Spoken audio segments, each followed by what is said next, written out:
So when I was really young, my grandma took me to a Cirque du Soleil. I don't know if you've ever heard of it, but it's like this very beautiful circus. And the next day, I had like umbrellas on my feet and I was trying a bunch of different things, and my parents were probably pretty annoyed, and so they just threw me into gymnastics when I was about 5 years old. And then after that, I picked it up immediately. Like, I loved it. It absolutely became my life. And I did that all the way up until my end of freshman year in high school. However, it wasn't, I definitely didn't stop it by choice. When I was in 7th grade, I herniated 2 discs in my lower back. And that took me out of gymnastics for a year.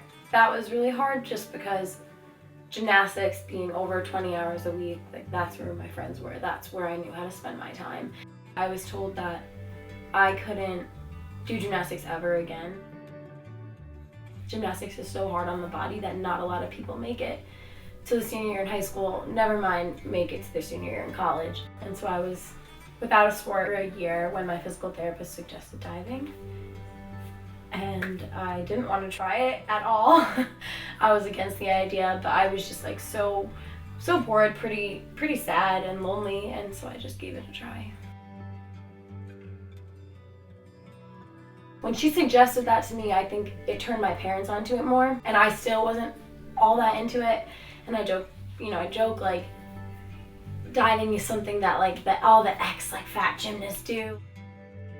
It was a long process, like going on recruiting trips and being really torn between UConn or UMass. Ultimately, I chose UConn clearly, and a lot of that had to do with John Bransfield, who's my coach. They're very similar. Diving programs, the universities, what they have to offer academically, it was all very similar, but I felt a little bit more fire from John and a little bit more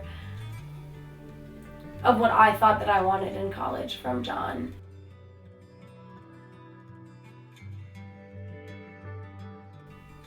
Early morning, late nights is like really what it is.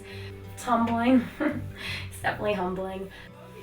Not diving anymore. Ooh, that chicken marination is good. You do that yourself? Yeah. It's just cooking. I love living off campus because food, nutritional science, a huge part of my life. And like making sure I'm taking care of my body. So it's all ways that I feel like I'm fueling my body, like spiritually, mentally, emotionally, physically, like whatever that can be. So cooking, meditating, yoga, I put on music, I turn off the lights, I put on candles, and I just sort of like decompress.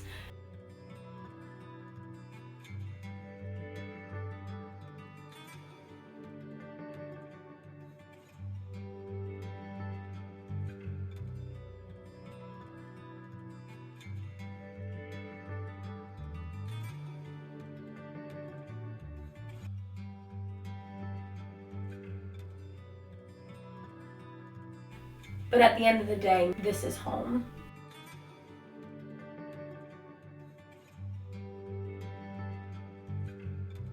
My name is Monica Marcello, and I dive for the University of Connecticut.